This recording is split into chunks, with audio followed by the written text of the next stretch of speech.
आप्पा वैशिष्ट्य असं आहे की तुम्ही पत्रिकेत जेवढे नावं टाकले त्यातले 95% पाहुणे उपस्थित आहेत. नाही तर नावं टाकले जातात, 2-5 जण कुणीतरी हजर असतात, बाकी गैरहजर असतात. म्हणजे राजशंकर तुमच्यावर नक्की प्रेम करणार आहे याची ही खात्री मला वाटतं अनगुडे साहेब तुम्ही सगळ्यांनी आप्पांना दिलेली आहे. आप्पांबद्दल मला एवढं सांगायचं, आप्पा म्हणजे आमचे पडद्याआडचे कलाकार आहे. मी जरी राज्य फेडरेशनचा अध्यक्ष होतो, सुरेशराव कपाळे वाबळे जरी मल्टीटेक फेडरेशनचे अध्यक्ष आहेत, तर आमच्या सगळ्या कार्यक्रमाचं नियोजन हे आप्पा करीत असतात. आणि आप्पा सगळ्या महाराष्ट्रात आमच्याबरोबर वेळ देतात, फिरतात आणि अशाच पद्धतीनं त्याच्यामुळेच आम्ही मोठे झालेलो आहे. आम्ही जरी मोठे झालो, आमच्या मागं कोणीतरी उभं असलं तर आम्ही मोठे घेतो. आज मी राशीनकरांना एवढीच विनंती करतो, शैपू भाऊनी परत सांगितलं की आप्पांनी धाडस केलं. शैपू भाई मी नाही धाडस केलं, आप्पाची बहीण दिलेली, मला तुमची बहीण दिलेली, मला वाईटपणा घ्यायचा नव्हता. आणि आप्पालाही काही वाईटपणा येणार नाही, कारण आप्पा फक्त आता सोन्यावरच कर्ज देणार आहे. जे 52 कशी सोनं आहे ते सुद्धा तपासूनच आप्पा कर्ज देणार आहे. आणि ह्या वाईटपणा न येण्याची जबाबदारी राशीनकरांनी घ्यावी. आप्पाला अडचणीत आणू नये, पण ठेवी भरपूर द्याव्या.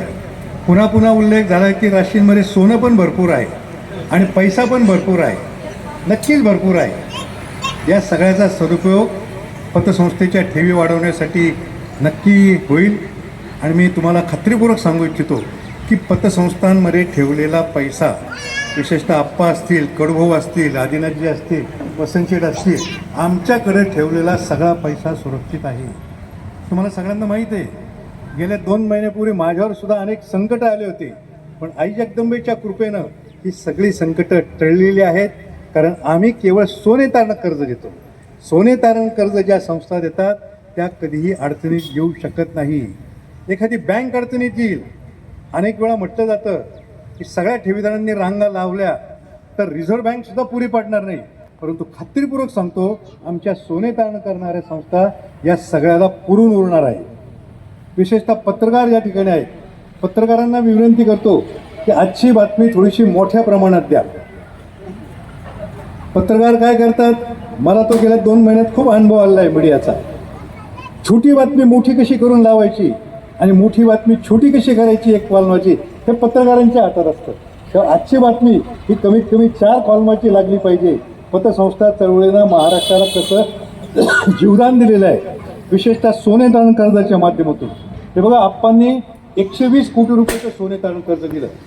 महाराष्ट्रामध्ये ज्या परप्रांतातल्या खाजगी संस्था येऊन सोने तारण कर्ज वाटप करतात, मला कोणाचं नाव घ्यायचं नाही, परंतु त्या संस्था त्या खाजगी आहेत आणि परप्रांतातून आलेल्या आहेत.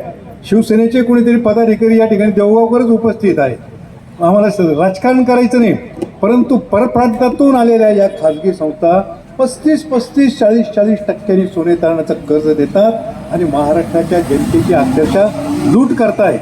आणि या पार्श्वभूमीवर आम्ही पतसंस्था सोने तारणाचं कर्ज 8% जास्तीत जास्त 12% देतो.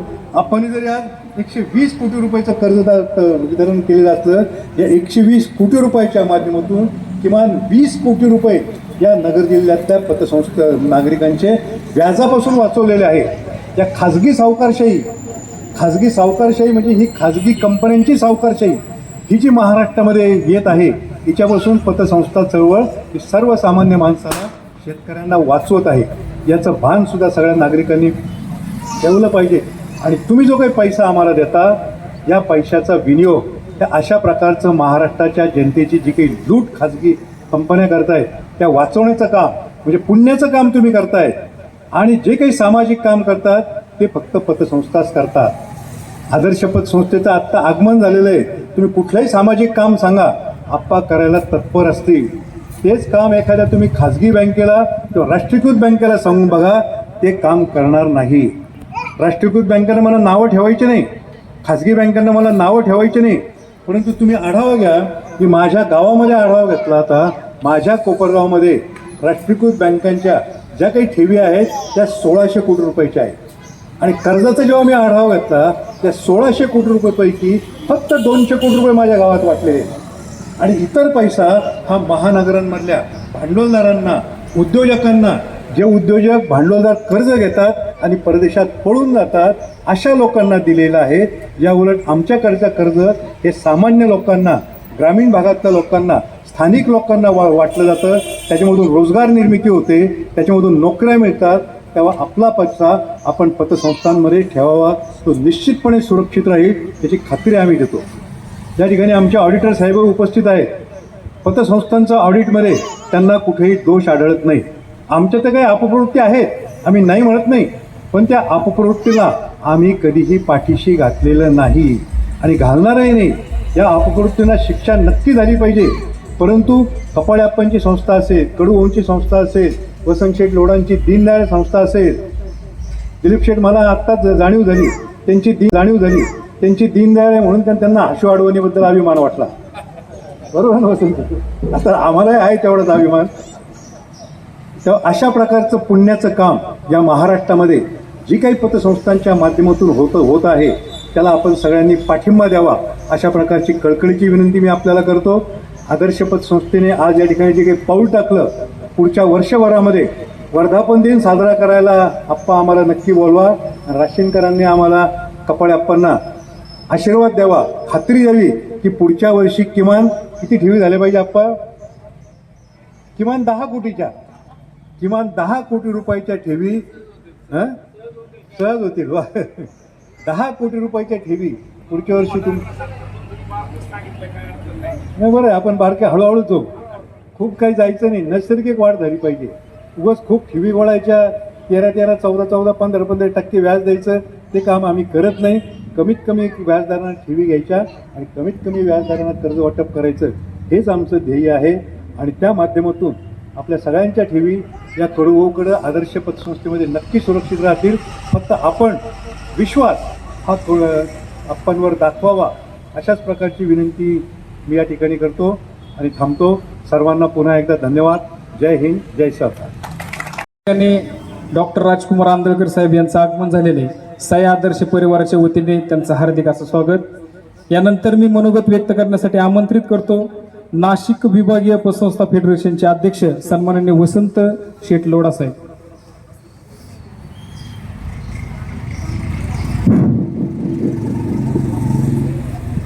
जय सरकार.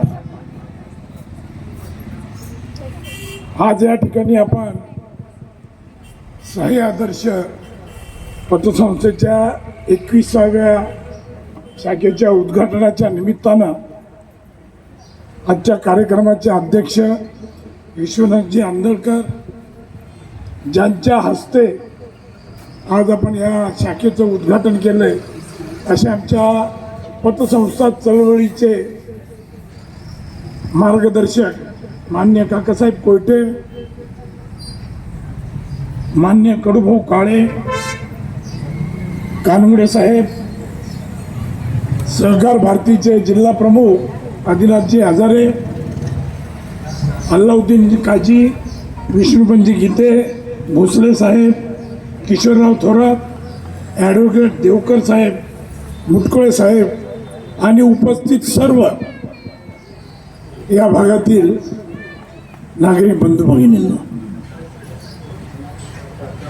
शिवाजी कपाळे मूर्ती लहान पण कीर्ती फार मोठी. आमच्या पतसंस्था चळवळीला ज्या ज्या वेळेस जे जे काही लागेल आणि कोणतंही काम असो,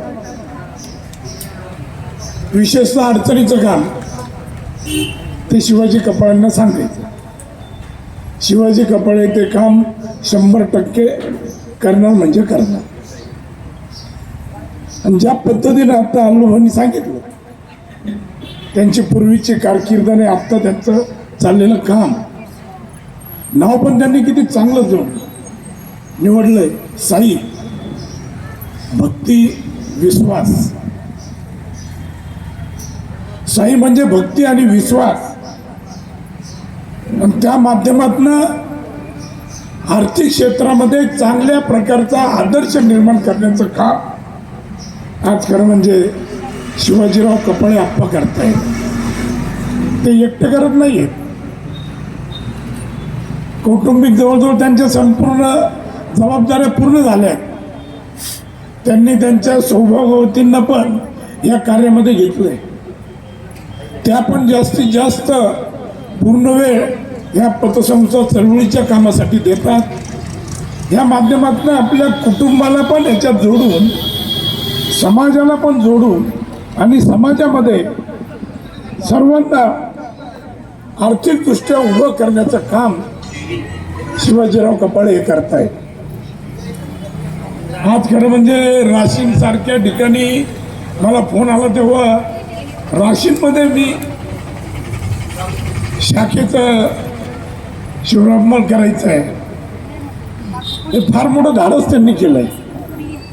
आजकाल आपण जर पाहिलं तर पतसंस्था चळवळीच्या बाबतीत लोकांचा पाहण्याचा दृष्टिकोन, वेगवेगळ्या पतसंस्थेमध्ये जे काही चाललेले गैरव्यवहार आहेत, त्यामुळे ह्या चळवळीकडे कुठंतरी थोडं चुकीच्या दृष्टीनं 25% जरी पाहिलं तर मी तर म्हणतो फक्त 10% लोक पाहत आहेत, पण 90% पतसंस्था ही चळवळ आज समाज उभं राहण्याचं काम करते, मोठ्या प्रमाणात रोजगार उपलब्धीचं काम करते, मोठ्या प्रमाणात सर्वसामान्याच्या माणसाच्या जीवनामध्ये त्याची आर्थिक पत उंचवण्याचं काम जर या महाराष्ट्रात या सहकारात जर कोण करत असेल तर ही पतसंस्था चळवळ करीत आहेत.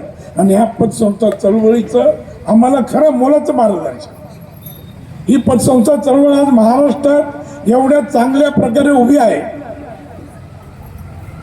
म्हणजे तुम्ही वाचलं असेल की काका स्वतःहून राजीनामा देत आहेत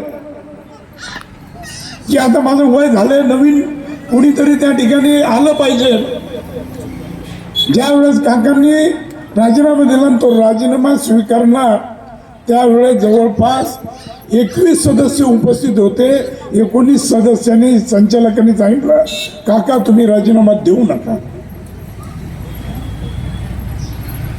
काकांनी जरी या पतसंस्था चळवळीतला राज्य पतसंस्था फेडरेशनचा राजीनामा दिलेला असला तरी काकांचं काम थांबलेलं नाही. आज पण ते या ठिकाणी आले. आमच्या या चळवळीला जो काही मोठा आधार आहे, या चळवळीला वेगवेगळ्या क्षेत्रामध्ये नेण्याचा जो काही प्रयत्न आहे, या चळवळीला नवीन नवीन उपक्रम राबवण्याचे जो काही दृष्टिकोन आहे तो काकासाहेबामुळं आज संपूर्ण महाराष्ट्रामध्ये ज्या काही एवढ्या मोठ्या प्रमाणात पतसंस्था उभ्या आहेत, ह्या सर्व उभारणीला फार मोठं मार्गदर्शन काकासाहेबाच्या माध्यमातून आम्हाला मिळत आहे. आणि त्याच्यात एक आनंदाची गोष्ट म्हणजे राज्य फेडरेशनचं नेतृत्व नगर जिल्ह्याला देशातल्या मल्टीस्टेट पतसंस्थेचं पण नेतृत्व नगर जिल्ह्याला आहे सुरेशराव वाबळेंच्या माध्यमातून. आणि त्यामुळं ह्या पतसंस्था चळवळी सुदृढ कशा राहतील, ही पतसंस्था चळवळ सर्वसामान्य लोकांपर्यंत कशी जाईल ह्याच्याकरता सतत आम्ही सर्वजण धडपड करीत आहोत. आणि या धडपडीतच राशीनसारख्या ग्रामीण भागामध्ये आई जगदंबेच्या कृपेने या ठिकाणी हे 21व्या शाखेचं या ठिकाणी उद्घाटन होत आहे. तेव्हा एक चांगला दिवस आज आहे की आईच्या आता साईबाबांचा आशीर्वाद तर कपाळेंना आहेच, परंतु आज कपाळेंना आई जगदंबेचा पण आशीर्वाद मिळालेला आहे. त्यामुळं 200 कोटीच्या पुढं गेलेली ही पतसंस्था भविष्यामध्ये काकांच्या बरोबर 1000 कोटीला जायला काही वेळ लागणार नाही, एवढंच मी या ठिकाणी शुभेच्छा देतो आणि माझं वक्तव्य थांबवतो. जय हिंद, जय महाराष्ट्र, जय सरकार.